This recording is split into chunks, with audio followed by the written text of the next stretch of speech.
Welcome you to अभ्यास institute of education. हर साल हम आपके लिए एक वीडियो लाते हैं जिसमें हम आपको बताते हैं कि अगर आप क्लास 12 इकोनॉमिक्स के बोर्ड एग्जाम्स में 95 प्लस स्कोर करना चाहते हैं तो क्या क्या आपको पढ़ना पड़ेगा।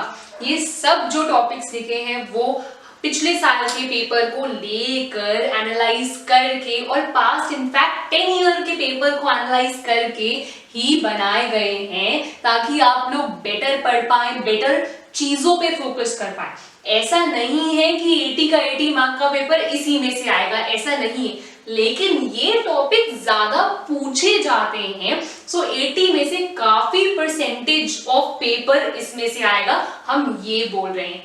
हम ये नहीं बोल रहे कि 100% इसी पे रिलाई करना है, पढ़ना सब है, लेकिन रिवीजन के टाइम पे एक्स्ट्रा फोकस होगा इन टॉपिक्स पे, आपके लिए बहुत फायदेमंद रहेगा। आइए देखते हैं। तो हमने बोला जो हमारा 80 मार्क्स का पेपर है वो दो पार्ट्स में डिवाइडेड होगा। एक होगा 50% will count for macro economics, 50% होगा IED इंडियन इकोनॉमिक डेवलपमेंट। आइए देखते हैं उसके कुछ जरूरी टॉपिक्स। मैक्रो की अगर मैं बात करूं तो नेशनल इनकम से ड्रेडेड या सबसे इंपॉर्टेंट टॉपिक तो कुछ है ही नहीं।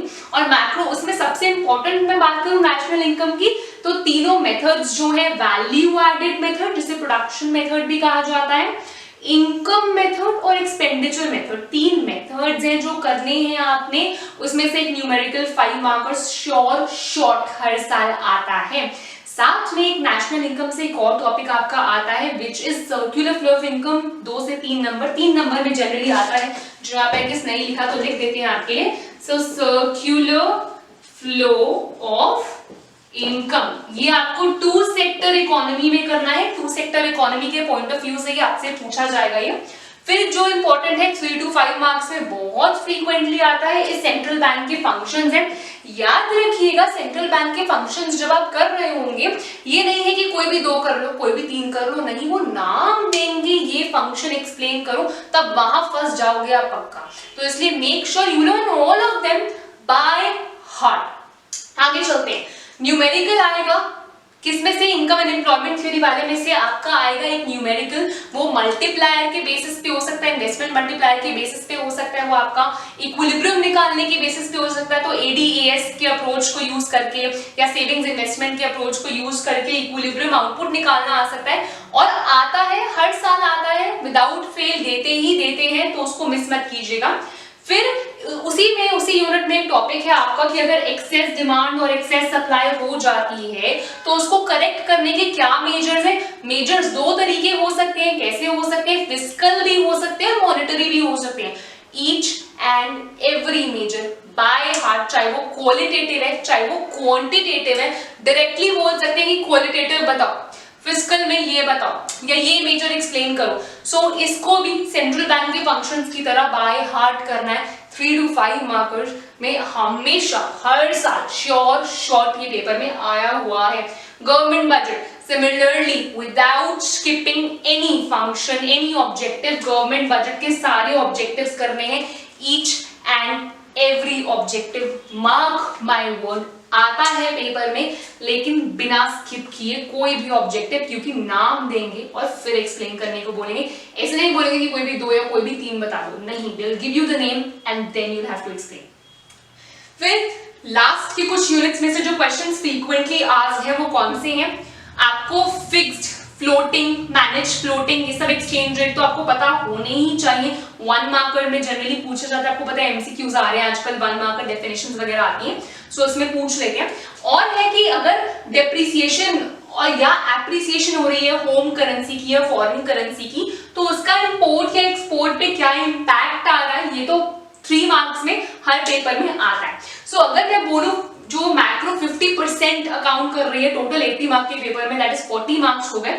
सो उसमें ये रेपिटेटिव क्वेश्चंस हर साल हमें पैटर्न दिखने को मिलता है विदाउट फेल। बस नंबर्स चेंज होते हैं, लैंग्वेज चेंज होती है, नाम चेंज होता है फंक्शन का या ऑब्जेक्टिव का, लेकिन रेपिटेटिवली हमें मिलता है देखने को, सैंपल पेपर हो या प्री बोर्ड्स हो या बोर्ड्स हो।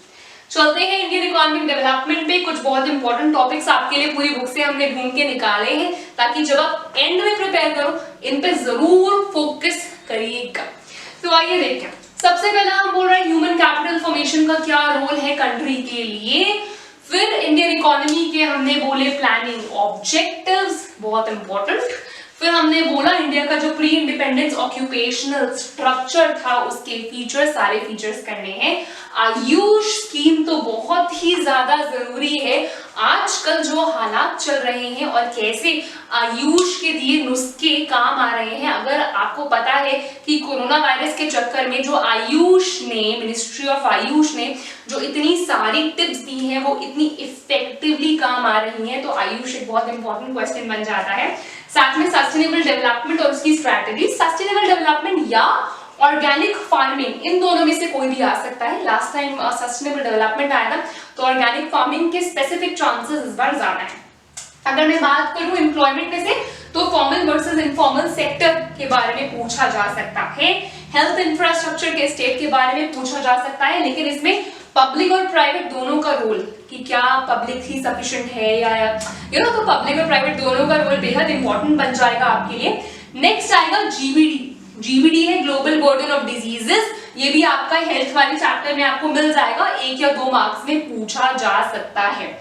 आगे ट्रेड पॉलिसी में आपका इंपोर्ट सब्स्टिट्यूशन जानना बहुत जरूरी है। आजकल जैसे हमारे सेंट्रल गवर्नमेंट बोल रही है, क्या बोल रही है, वोकल फॉर लोकल। क्या बोल रही है, वोकल फॉर लोकल। तो रीसेंट इश्यूज जानना आपके लिए जरूरी है और बहुत जरूरी है। क्यों? बिकॉज रीसेंट क्वेश्चंस, जो रीसेंट इश्यूज चल रहे हैं उसमें से, करंट अफेयर्स में से क्वेश्चंस बहुत ज्यादा आते हैं। जैसे डिमोनेटाइजेशन हुआ था, जीएसटी हुआ, तो क्वेश्चंस आए। तो वैसे ही वोकल फॉर लोकल बहुत इंपॉर्टेंट टॉपिक है और इसमें से क्वेश्चन आने के बहुत चांसेस हैं। और फिर आ गया एक और टॉपिक, इंडिया चाइना को कंपेयर और एनालाइज करना, जैसे कि बहुत बर्निंग और हॉट टॉपिक आजकल चल रहा है India China. So India China की जो इकोनॉमी है उसने जो मेजर्स लिए हैं उसमें कंपेयर एंड एनालाइज करना, उनकी ग्रोथ स्ट्रैटेजीज को, उनके रिजल्ट्स को, काफी इंपॉर्टेंट 3 मार्कर क्वेश्चन या 5 मार्कर क्वेश्चन भी आ सकता है। So India and China becomes very important question for you. So do keep in mind recent issues को पढ़ेंगे, क्वेश्चंस आते हैं डायरेक्टली 3 to 5 मार्कर्स आएंगे, एमसीक्यू में भी आ सकते हैं। तो ये था हमारी तरफ से आपके लिए छोटा सा प्रिपरेशन। इसको यहीं पे नोट कर लीजिए जल्दी से पॉज करके, ताकि आप जब प्रिपेयर करें तो इन पे ज्यादा फोकस कीजिए।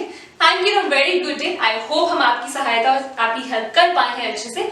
Keep watching, keep learning, good luck.